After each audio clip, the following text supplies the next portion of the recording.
Keep your dream. I have a friend named Monty Roberts who owns a horse ranch in San Isidro.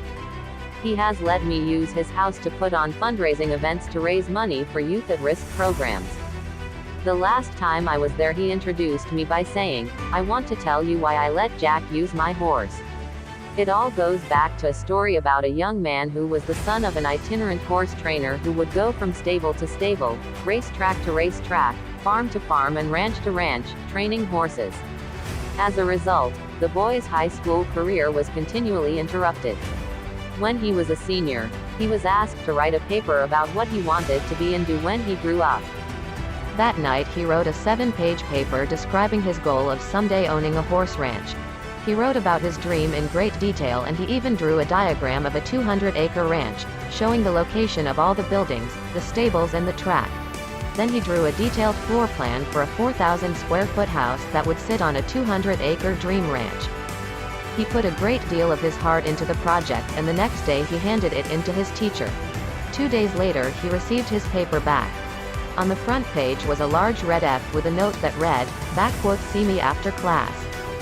The boy with the dream went to see the teacher after class and asked, "Why did I receive an F?" The teacher said, "This is an unrealistic dream for a young boy like you. You have no money. You come from an itinerant family. You have no resources. Owning a horse ranch requires a lot of money. You have to buy the land.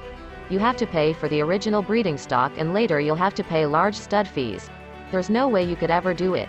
Then the teacher added, "If you will rewrite this paper with a more realistic goal, I will reconsider your grade." The boy went home and thought about it long and hard. He asked his father what he should do. His father said, "Look, son, you have to make up your own mind on this. However, I think it is a very important decision for you."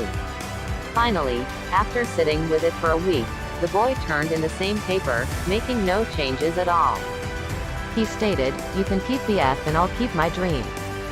Monty then turned to the assembled group and said, "I tell you this story because you are sitting in my 4,000 square foot house in the middle of my 200-acre horse ranch.